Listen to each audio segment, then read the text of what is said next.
You'll excuse that I'm going to read this. I have a tendency to go on tangents and say things that I shouldn't. So shalom and bruchim abim. Welcome here to Beth Moshe. And I want to begin by thanking Tila for always making our synagogue part of the many things that she and her family do. Dear world, I understand that you're upset over us here in Israel. Indeed, it appears that you're quite upset, even angry, outraged indeed. Every few years you seem to become upset over us. Today it's the brutal response and the repression of the Palestinians. Yesterday it was Lebanon. Before that it was the bombing of the nuclear reactor in Baghdad and the Yom Kippur War campaign. It appears that Jews who triumph and who therefore live upset you, and you become very sad. Of course, dear world, long before there was an Israel, we, the Jewish people, upset you.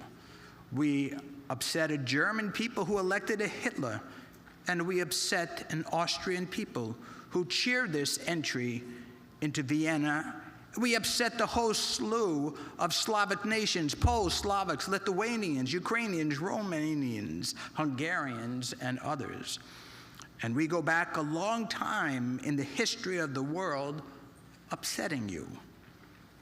We upset the Cossacks, who massacred tens of thousands of us in 1648. We upset the Crusaders, who were on their way to liberate the Holy Land, were so upset with the Jews that they slaughtered untold numbers of us. We upset for centuries a Roman Catholic Church that did their best to define us as an irritant. So we have a history. So good morning. First, Israel is our home, period, end. Those who think otherwise are delusional. Jews who live in France, England, Ireland, etc., that's not their home. They're fooling themselves. In New York, the largest percentage of Jews in America, 17% of them voted for Mamdani, an anti-Israel, anti-Zionist, anti-Jewish individual. They have lost their way back. A question I have, how can they observe Sukkot, this very important holiday of Sukkot? They can't use the palm because they have no spine. They can't use an etrog because they have no heart. They can't use the images that represent the mouth and the eyes because they only see evil and they only speak evil when it comes to us as Jews. Golda Meir said the following: no peace until the Arabs love their children more than they hate us. That will never happen. The true statement that there will be no peace until we love ourselves more than we try to please others, I also fear that that will never happen. And we need to stop caring about what the world thinks. We know what the world thinks, and it doesn't matter. We're not going to change them, so time has proven that. We must change ourselves. We must become stronger, unafraid, and individuals. We must learn how to defend ourselves, procure weapons, and be united, even when those who choose to take the other side. Why Israel? Again, because that's our home, period, end. My eldest son is leaving tomorrow to go back home to Israel.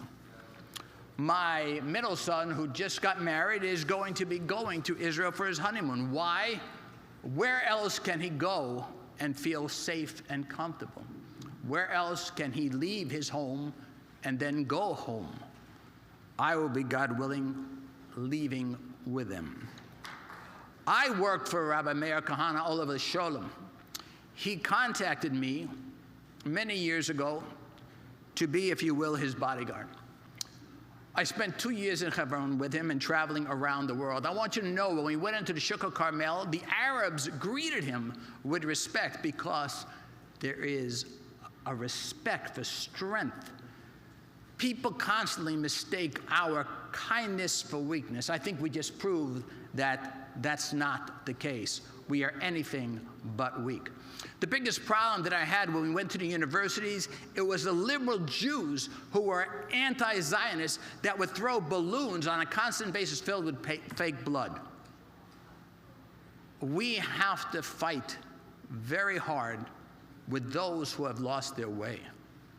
It is our job to teach people that Israel is our home, period, end. It must be the most important thing on your mind all the time, and there must be no fear. We say, Am Yisrael Chai. Why do we say it? We have no choice. Understand that. People chant, Am Yisrael Chai. But it's because we have no option. We have no choice. Israel is how we survive. And so may all of you do everything within your power to support Israel.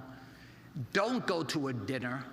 Spend the money. Send it to an organization. There are so many places in need in Israel. You could do without certain things, but they cannot. Also, go and learn how to protect yourself. Get a weapon. Learn how to use the weapon. Be strong. Show no fear, because the world respects strength and not fear. And for centuries, we've bowed down to people. Bowing down is over. It's their turn to bow down to us. May we see peace.